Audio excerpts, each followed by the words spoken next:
Hi, it's Adrian Murphy, back with another episode of the Human First podcast. Today I'm really pleased to have Paula Skinner, partner at Harper Macleod, and your specialism's entrepreneurialism, if I can get that out right, isn't it? Yeah, that's right. I head up the entrepreneurship team within Harper Macleod. So we are working with all stages of entrepreneurs, ideally from their initial incorporation right through their entire life cycle through investment, through acquisitions, through disposals, and ultimately through to eventual exit. That's our kind of ideal type of client, one we work with from cradle to grave. Fantastic. Well, it's really kind of pertinent to this podcast, as we're all about the people behind the story, but entrepreneurs are a kind of theme that runs throughout our guests so far, and it's really interesting to get your views from the other side of that, sitting across the table from some of the people that we speak to on a daily basis, and also have been kind enough to join us on the podcast. So it may be good to get a sense of where the world is at this point, where Scotland is, particularly Glasgow, some of the challenges, some of the opportunities that you see. I think if you think about Glasgow just now, there's a huge vibrancy just now around tech. We just had Glasgow Tech Week last week, and the statistics show that tech deals in Scotland are up significantly across the rest of the UK. I think Scotland's got a growing entrepreneurial, it's always got a pretty entrepreneurial mindset. If you think back to some of the early inventions that Scotland's been involved in, I think where Scotland's really good is at the startup area of entrepreneurship, where I think we could be a little bit better is in terms of scale up and supporting some of the scale up businesses. So we seem to have cracked the startup market, and where I think we're also doing well just now is probably in the angel investment side of things, because Scotland's got one of the leading angel networks in the whole of the world. But I still think there's more to be done to be supporting the scale-up entrepreneurs. So that's the businesses. I think I saw a statistic that the scale-up entrepreneurs and scale-up businesses in Scotland support something like 20% of the economy. Yeah. So that's the bit I think we're still struggling to get a little bit. But there's lots of initiatives out there that are helping. What do you think is behind that? I think it's partly there's a people challenge in Scotland. I think a lot of we don't have enough scale-up businesses that people can share their story about for people, like you're talking about people first and the people behind it. I think that's where we need more entrepreneurs and successful entrepreneurs sharing their journey, because I think that's where entrepreneurs learn from. I think we need, I'm going to plug for advisors in the community. You need them who work with them as well, because our job and the legal side of things is to help the entrepreneur see round the corner and help them see challenges and risks in their business that they don't see. So I think you need more advisors working in this space and actually genuinely working from the very early stage right the way through. There'll be some competitors who work predominantly the later stage and some who work at the early stage. I think you need to have a real view on their challenges at all stages of the journey. So hopefully that answers your question. It does, absolutely. It's something that I'm, myself and we're really passionate about. Our clients are largely, entrepreneurs, successful entrepreneurs coming through the other end of that, and one of the things that I always wanted to do was start to build a bit of an ecosystem around taking those people from the end of their journey or the end of their current journey, and help bring some of that support and that experience and knowledge to those at the start of their journey. Absolutely. And actually, if I look back, we were talking earlier before we come on the podcast that I've been within Harper Macleod, working Harper Macleod for 20 years now, but I've been working in this space probably for about 22, 23 years.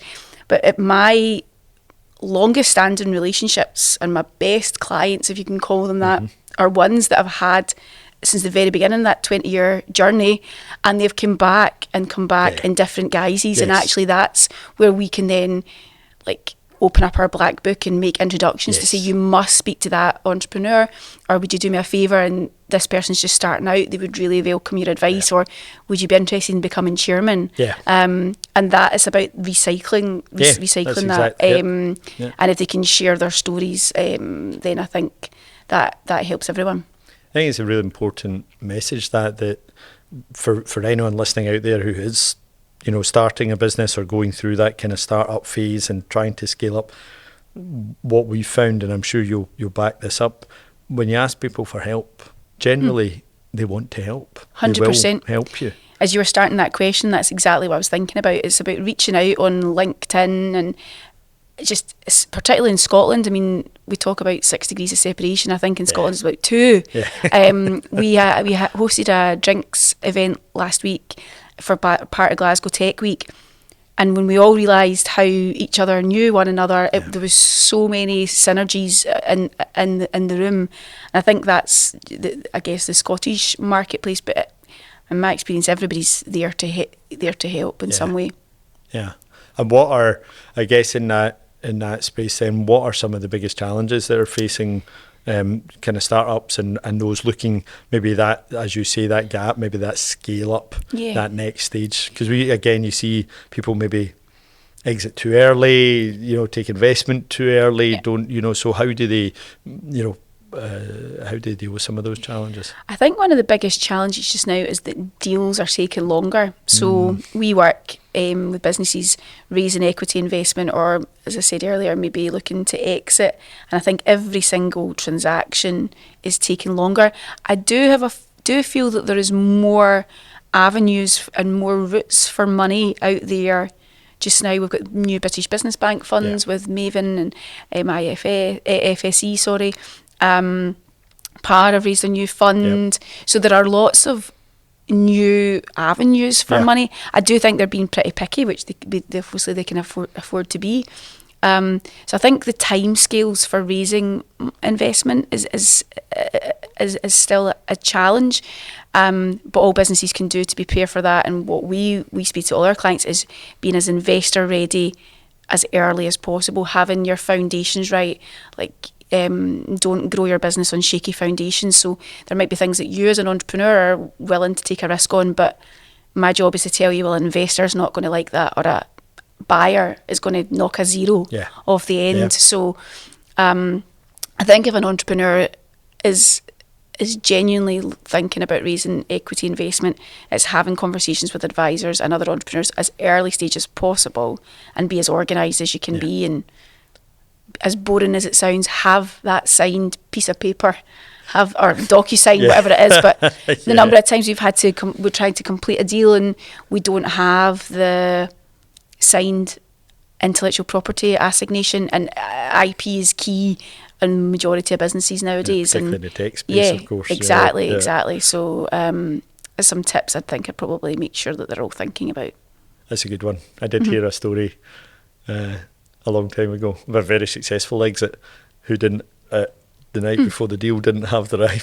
Well, it's all serious. I've been trying to get an IP assignation signed in Colombia as everybody was round, and this is back in the day where you physically still signed, and everybody was in the room signing, and we needed that signed IP assignation from a chap in Colombia who was off on some sort of sabbatical type thing. And again, I mean, that's an extreme example, but at least they were still in talking terms with that person. Yeah, right. Absolutely. So for us, a lot of our job is about the foundations and just opening your eyes to things that you might never think is going to happen. Yeah. And hopefully anything that we ever draft gets put in a drawer and you never have to look at it, because that means there's been no fallouts, no issues, nobody's been knocked over by the proverbial bus that lawyers always like to talk about. So hopefully everything is then clean smoothing by the time you get to investment.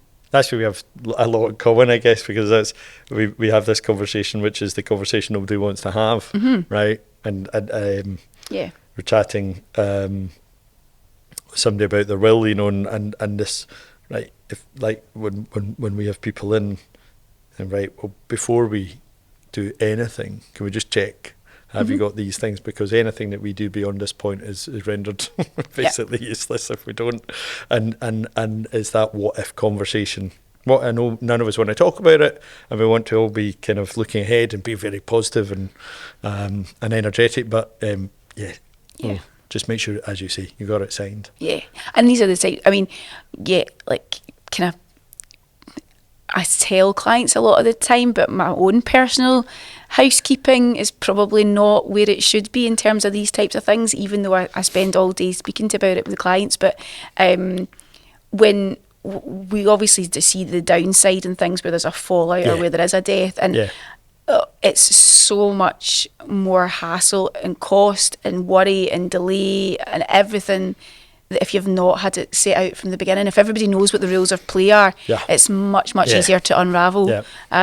We had one where a client, the entrepreneur passed away suddenly, and all of a sudden his wife was left with the business, but there was nothing in place, no will in place.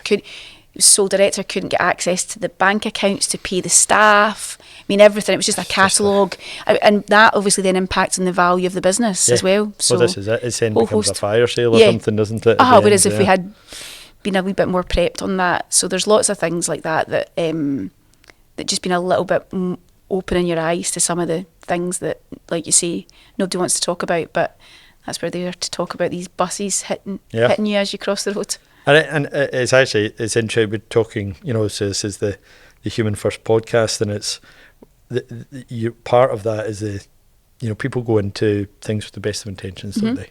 And quite often they'll be friends or in that startup space, university colleagues and whatnot, and so it's like, we'll always be friends. It'll be fine. We'll be okay. We'll just get on with this just now. But your experience would tell us otherwise.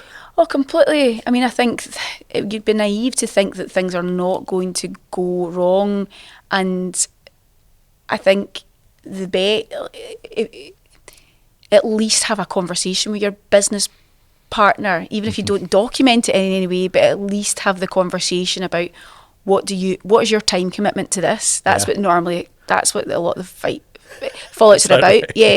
And it's not even often between the entrepreneurs directly. Sometimes it could be if a life event happens for the particular, if they're going through a divorce or they're getting married or they've got children on the way, then things in their personal life then maybe change how much time they've got, or if someone feels that they're putting more effort in than the other one.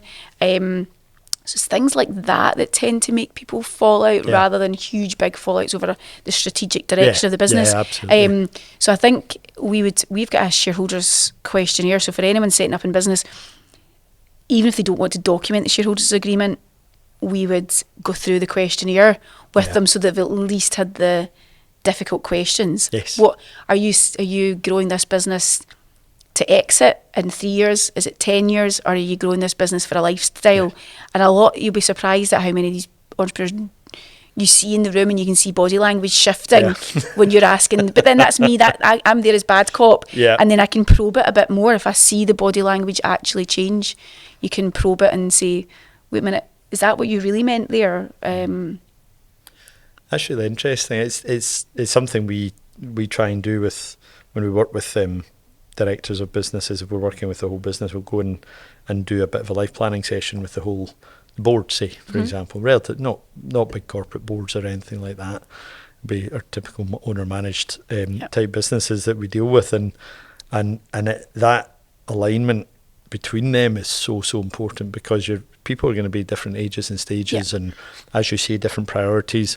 And does everybody understand that? And does everybody understand where? Because if somebody's got a kind of shorter timeline in mind, and somebody's thinking, I want to do this for the next 20 years, then if they don't say it, then you're going to have that point of conflict. And I think it's about being honest, and I think that's where you come in, or where we come in, is actually asking the probing questions outwardly, and then watching it kind of fall out. But you're much better to know that before you've gone down a journey with someone than not, and at least then you could at least resolve it and have open conversations about it.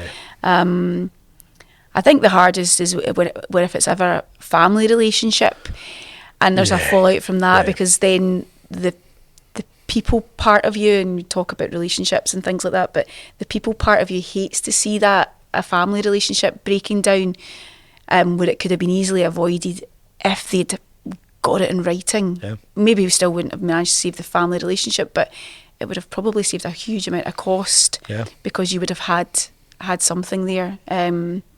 So yeah, I guess it's just through doing this for 20 years and being a bit of a cynic sometimes about some of the things that you see, and that hopefully you do put that agreement away and never look at it. But that's the job, isn't it? You've got to do that. I admire that, because it's tough to have those conversations sometimes, and can be uncomfortable. It's funny how, you know, it all does kind of come back to money if you can understand the people, and try and get across the fact that at some point there's going to be a money conversation here. We're having, you know, a relationship, and you guys are all you're all dead energetic, and you're running off and you're doing your business, and we're all got a sense of purpose or why, all that good stuff, which is fantastic. But one day it's going to come down to a money conversation, and that's where things get rather tricky, as obviously we know, and you know only too well. That's when things can come off the rails a wee bit. Yeah, I mean, I think somebody once described a startup to me as two bald men fighting over a comb, and to be fair, it was true. There was no revenue in the business. There was not, like, they hadn't sold anything. They were such an early stage, but they were arguing so much. And actually, it's better for them to be arguing right away at the beginning, because then they've not got too further on. There's nothing to lose over. It's worse when it's much later. But having those discussions as early as possible about money and what that means. I mean, even in our own business, everybody's got different expectations around value and what they bring, and we have to have difficult conversations internally and externally about what contribution is valued, what contribution isn't valued, etc. So we're not just telling other people to do it, we're actually doing it internally too. And practicing what you preach. Hope so. So on that, then let's talk about you. Then, so what made you decide to go down this particular path? So, I mean, when I was at school, I think when you were relatively bright at school back 30 odd years ago, then if you were bright, it was either medicine or law. That was the kind of two career advisors. I wasn't bright enough for either. But that was the two things they spoke to you about, right? And I get a huge phobia about hospitals and medicine and things like that. So it was automatically law. Decision made. And probably my parents would say I'm probably quite argumentative and quite like to argue. So it was law.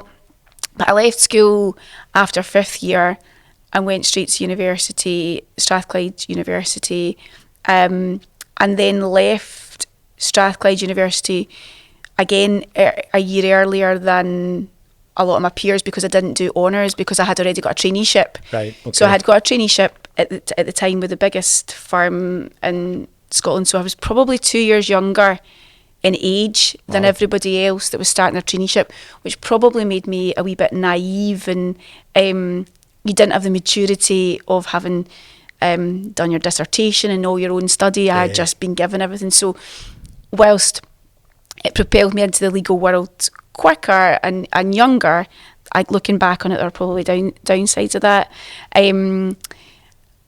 Then, so I did my traineeship at what's now CMS. It was Dundas and Wilson, D&W at the time.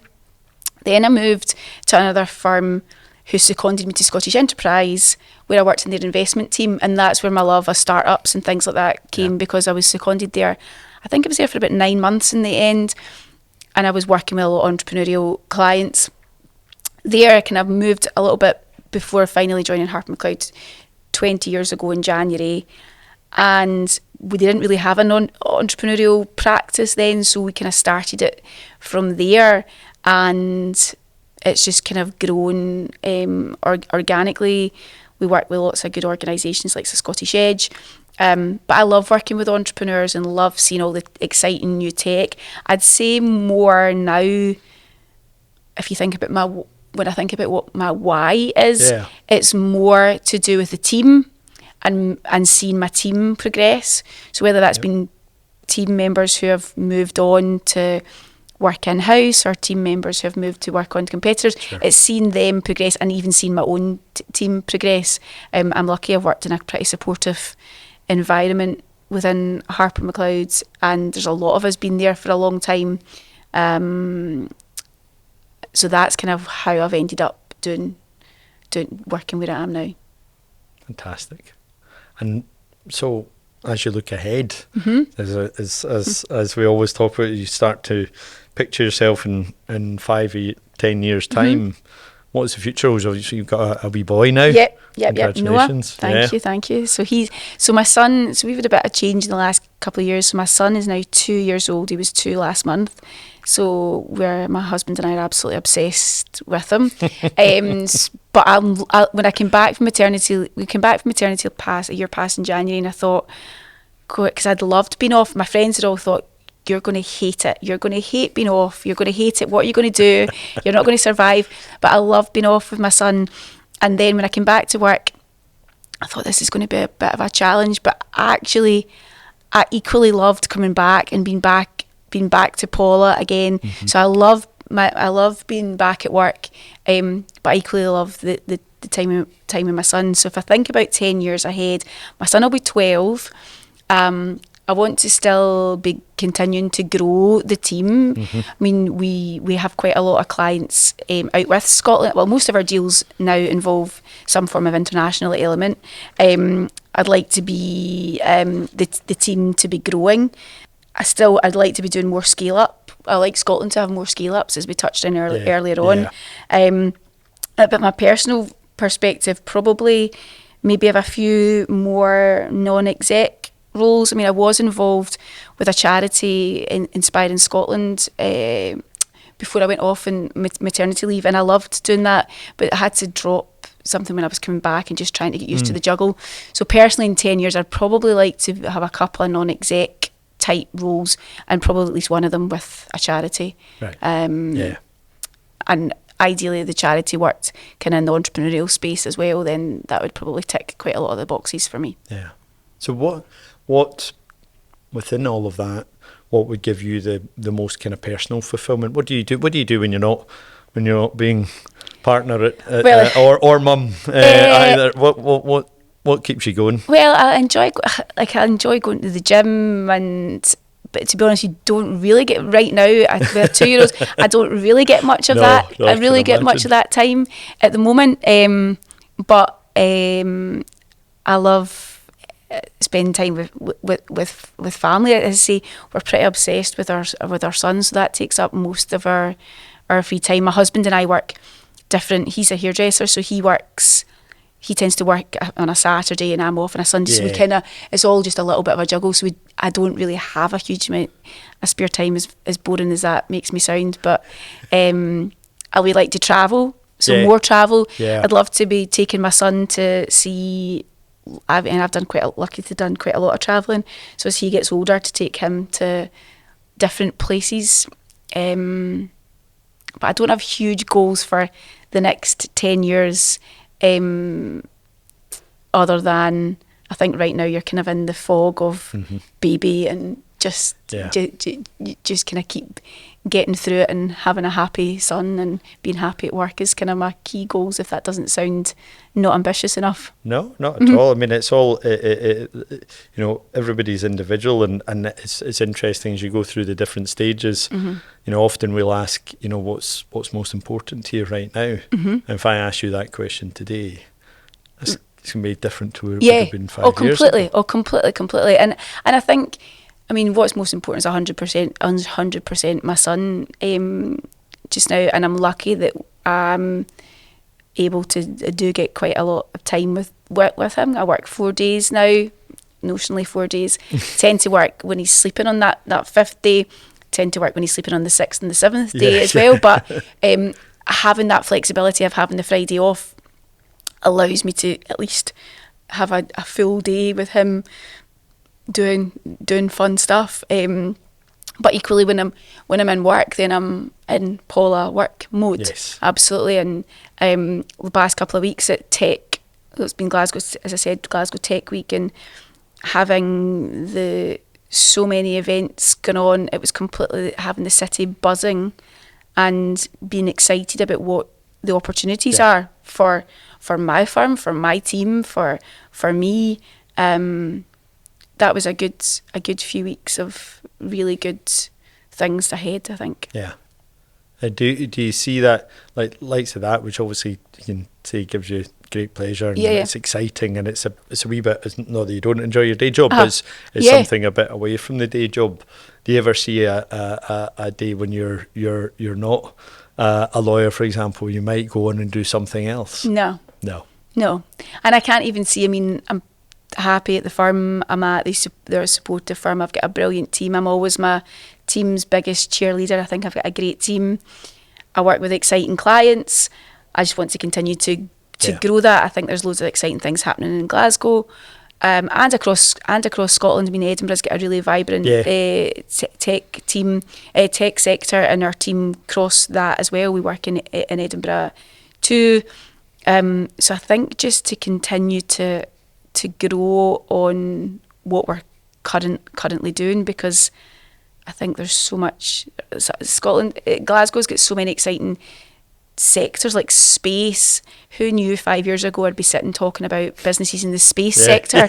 Do you know? So it's all people are saying to me, you're not obviously bored by doing the same thing, but every day is different for me. Every day we've got different types of challenges for businesses, and that's my job, is to find a solution to the challenges, or if there's no solution, to be quite honest with them as quickly as we can and say, look, just start again, or let's go down a different route. Yeah. Going back to that, actually, what do you think is if you were to pick one, I know that's not as easy, but what is the single biggest challenge that you see day in, day out, or not even put a kind of context on it, but the people you work with, what do you see as the single biggest challenge for them just now? I think it's always access to the right kind of finance. It's not necessarily access to finance anymore. I would have said before it was access to finance. I'd say it's access to the right type of finance, and having the right financial partner that share your growth aspirations. I think a lot of entrepreneurs can spend a lot of time knocking on doors to finance providers that were never going to support their business. So it's about doing the research, whereas as opposed to just getting a list and chapping the virtual door nowadays. But I think it's about doing your research on and making sure you're targeting the right investors. Because I don't think that's done that often. I think people just kind of still scattergun a little bit. Yeah, and we've seen a lot of that, and unfortunately, you don't get many bites at the same cherry either. So if you burn those bridges too early, then when you need that follow-on money or whatever it might be, you might have... Exactly, and that's sometimes our business will reach out to me and say, I see you're connected with such and such on LinkedIn, can you make an introduction? Absolutely, I'm always happy, like we said, happy to help, happy to make an introduction.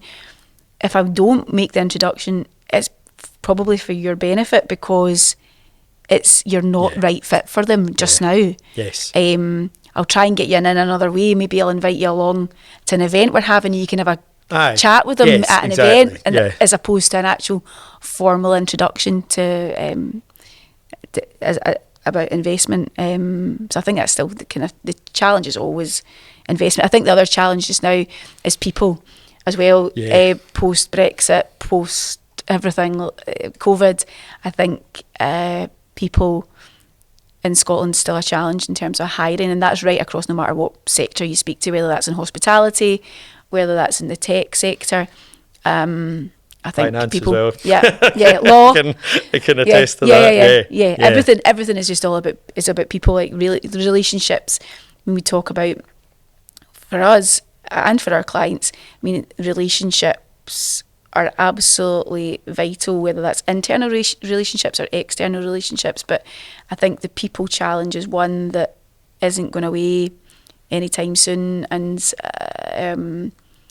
our immigration team have been helping quite a bit with some of our clients. Again, immigration's not really a department that we've really needed a huge amount over, if I look back 5 years, whereas now using my immigration team all the time in terms of for the types of entrepreneurs that I'm working with. Gosh, I see. You would never think of that, would you? Yeah, and even things basic like I was doing some research for something for a panel I was speaking on for British Business Bank, and one of the things that, particularly for the Highlands region, is the cost of housing for staff. So actually, a couple of our clients are now buying houses and putting their staff up in them in the Highlands region, because it's the only way they can get staff, because their staff can't afford the housing market there. So they're actually buying. Then that takes you into a whole host of tax issues for employees. But it's the only way that they can attract the staff is by actually buying property for their staff to live in. This is some of the crazy challenges you would never think that you would ever face as a business. And I guess it's across, and it's different across Scotland. I mean, I don't necessarily see that challenge here, but it's certainly one in the Highlands for our Harper Macleod North divisions. Yeah. No, I think the people thing, you know, coming out of, particularly out of COVID, you know, in terms of behaviours and attitudes and stuff, is something I think we're probably all still grappling with. Yeah. I don't think we've quite figured it out yet, and I think the way, you know, you approach recruitment probably has changed. We've certainly changed our approach to recruitment because you have to try and, you know, figure out what people have been through and where they're at in terms of the skill set, or it's not even, it's like what we were saying earlier about some of the jobs we might have done when we were younger. You know, they don't, some of the kids come through university and stuff don't do anymore, and so where are they getting those soft skills, which are so important in building relationships across? It doesn't matter what you do, but particularly what you do, what we do, we have lifelong relationships with people, and if you're not able to build them, if you're not able to hire people that can build them, that's a real challenge. Yeah, I think that's all about nurturing your relationships. I mean, that was one of the key takeaways from a recent event I was at, that nurturing your relationships is absolutely vital, and that, as I say, that's what I think I've built a successful career on, is having the same loyal long-term relationships. Clients you'd be happy to go for a glass of wine with, clients you care, you know what's happening in their family, and I think relationships internally are equally as important. I think one thing that we're seeing a lot of entrepreneurs doing seems to be more around to kind of sharing the wealth across their employees and things, whether that's share options and incentivising their staff by that. We have never seen as many on my desk at any one time as what we've had in the last 2 years or so, but that's another way of maybe remunerating staff if there is going to be an exit. It only works really if you're going to be in some form of exit event in your business, but it's something that we see more regularly now. It's actually, it's not the first time it's come up about that, you know, people wanting to be a part of something, belong somewhere, and wee things like that can be a real incentive, because you've got that sense of ownership and accountability, and right, we're all driving in the same direction now. Yeah, and I think that's, some clients will come and speak to me and they'll want to give that person X% if they hit that target, and that person only gets it if that target. Whereas I try to simplify it and say, look, listen, you should all be steering in the same direction. It just creates different behaviours internally if one only cares about their division and the other only cares about theirs. You've got to collectively all be working together. Share options and incentivisation. We recently completed a tech exit for a Glasgow-based business autumn last year, and there was a option pool in that, and a reasonable number of employees all were able to cash out as well. So some of them was life-changing money, some of them not so much, but it's still it's an easy benefit for an employee to get if your business qualifies for the EMI scheme. So I think that's the thing we're seeing more and more, and if I look back, they're much more employee friendly, the terms. Kind of coming over from the States, it's more employee friendly, some of the terms that you would get now than what it would have been 5 years ago or so. There you go. There's some benefits then of absolutely. of that of some of the events we've had in the last few years. Well, I think that's fantastic. I mean, I hope everybody appreciates how much advice they've just had from you. That was really, really good. It's a really good insight, and actually amazing the kind of parallels between what we do. We kind of sit on different sides of the desk, but yeah, that's fantastic. Thank you very much, Paula. Thank you for inviting me along. Thank you. You're more than Great. welcome. Thank you.